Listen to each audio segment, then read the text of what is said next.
life before I was able to communicate well meant that I was often misunderstood. So I'd get into a lot of arguments with people and people wouldn't really understand me. And because I couldn't communicate well, I didn't have the confidence to speak up.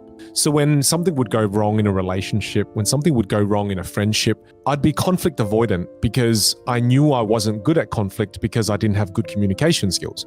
So because of that, I wouldn't really tell people how I feel often. And I would often just be a people pleaser and I would please others a lot. I don't want any trouble. I don't want any trouble. So we'll just do whatever you want to do. And as a result of that, I just became a massive people pleaser. Even when I truly wanted something in a friendship or a relationship, I'd be too scared to ask because I didn't know how to ask. I didn't know how to ask in a way that allows me to maintain my pride, but at the same time, be loving towards the other person. I didn't know that it was possible to get your way, but at the same time, benefit others.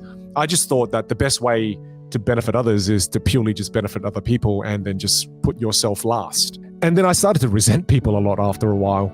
I'd miss out a lot on love, in relationships when I was dating. I didn't know how to shine. So I'd go on dates and then as a result of not knowing what to say and how to capture their attention and how to build trust and rapport, you just don't get that second call back. They don't call you back and you kind of go, oh no, they don't like me.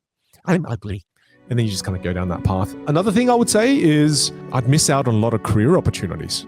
Even as an entrepreneur, when I went to pitch my business, people didn't believe in me. A, they didn't believe in me, but B, what was sad was my ideas were sound. I had actually had really good ideas, but because I couldn't communicate, I couldn't bring those ideas to life. And it was such a shame. One more that I'll share, and it's that when I wasn't able to communicate well in my life, I didn't have a lot of deep relationships in my life. There was not a lot of depth. I had a lot of surface level relationships where it's kind of, hey, how's your day going? Yeah, good. How's your day? Yeah, it's good too. And then that was it. I never got to those points in a relationship where I'm able to go, hey, what's one of the biggest dreams you want to achieve this year? Why do you want to achieve that dream? Why is it important to you? What do you think your purpose is in this life? And I'm not afraid to have those conversations now, and I like to have those conversations now, whereas before I didn't know how to have them. And I didn't know that I could have such deep, nourishing relationships with the people around me. I used to just have a lot of shallow ones. So communication has given me depth. It's given me a lot of meaning.